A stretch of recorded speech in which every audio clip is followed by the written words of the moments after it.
Zee मीडियानं हरियाणाच्या गुरुग्राम मधील एका प्रकरणाचा पर्दाफाश केलाय। गुरुग्रामच्या सेक्टर 62 मधील जमीन एक्सपेरियंट डेव्हलपर्सनं बळकावण्याचा प्रयत्न केल्याचा आरोप करण्यात आला। दरम्यान झी मीडियानं ही बातमी दाखवल्यानंतर या प्रकरणात एफआयआर दाखल करण्यात आला।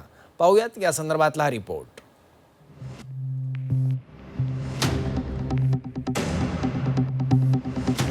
गुरुग्राम सेक्टर 62 मधील हीच ती महत्त्वाची जमीन। या जमिनीसाठी एक्सपेरियंट डेव्हलपर्सनं प्रशासनाची फसवणूक केल्याचा आरोप करण्यात येतोय। 630 कोटींची जमीन नावावर करण्यासाठी बिल्डरनं कट कारस्थान रचत प्रशासनाच्या डोळ्यात धूळफेक केली।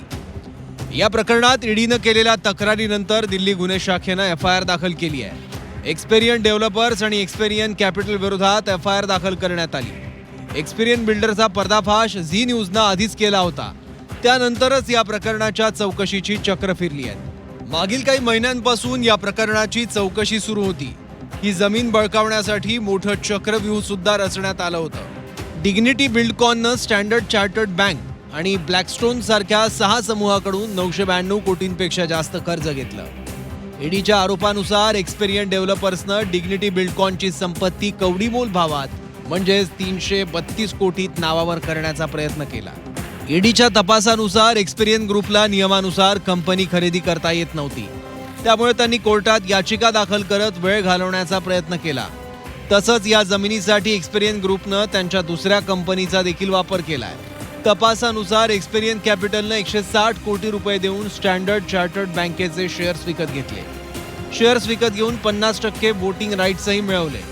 चार्टर्ड बँकेचं कर्ज 494 कोटीपेक्षा जास्त होतं, मात्र त्यांनी 160 कोटीत शेअर्स विकले।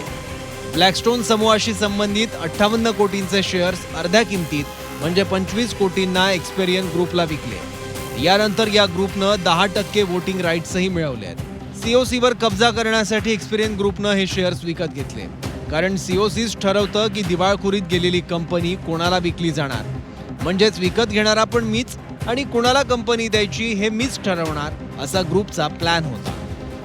दरम्यान ज्या जमिनीवर एक्सपेरियंट ग्रुपचा डोळा होता ती जमीन ईडीनं आधीच जप्त केली होती।